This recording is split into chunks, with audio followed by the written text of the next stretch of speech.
southeastern Iraq, 1926. British archaeologist Sir Charles Leonard Woolley undertakes an extensive excavation of the Sumerian city of Ur. The excavations began to reveal an extraordinary necropolis, and as more and more rich funerary goods, pieces of art and jewelry started to come up, it became clear that this was a very important center and had been since Sumerian times. Woolley soon realized that what they had found in the center of Ur was a massive cemetery containing more than 1,800 graves, filled with incredible artifacts and riches, including 16 royal tombs. It was a very spectacular find and astonished the world.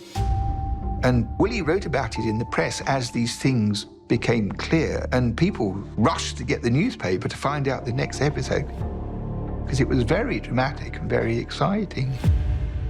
Woolley's team unearthed one extraordinary relic after another, including a gold cosmetic container in the shape of a cockle shell, a gold vessel in the shape of an ostrich egg, and the head of a lion made of silver, lapis lazuli, and shell. Woolley's team of archaeologists excavated more than one grave with musical instruments and gold and jewelry. They found this classical Sumerian civilization, a very affluent one. Ur was first discovered nearly 70 years before Woolley's excavations, when in 1853, archaeologists unearthed a ziggurat and found it inscribed with the name of the ancient city. It was considered an extraordinary find because biblical scholars believed it was the same city of Ur that is mentioned in the book of Genesis and was the home of Abraham. The Bible tells us the story of Abram. Abram was raised in this city of Ur, and this is important because Abram is considered to be the patriarch of Judaism, Christianity, and Islam alike. Because the message of Abram was that there is only one true God.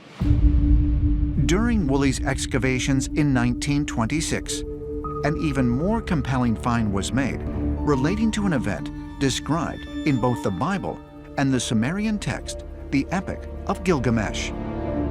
As Woolley and his team dug beneath the burials, they got to a depth of about 64 feet, where they found a layer of what appeared to be silt, about 13 feet thick, suggesting that flooding had taken place at this time. And the team dug in other spots, 14 in all, and found the exact same thing in all 14 locations. And Leonard Woolley believed this was evidence of the Great Flood found in both the Bible and Sumerian texts, and that this was a real event.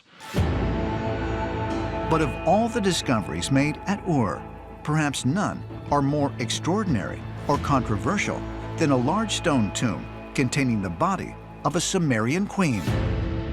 Leonard Woolley unearthed this fabulous and incredible tomb of Queen Puabi, which was an astonishing discovery at the time. They found her body intact, covered with gold ornaments, and wearing this incredible golden headdress with cylinder seals attached to her body that identified her as this queen. Numerous artifacts found within the tomb identified it as belonging to Queen Puabi. And researchers believe she was a very important figure based on the staggering number of jewels that were buried with her.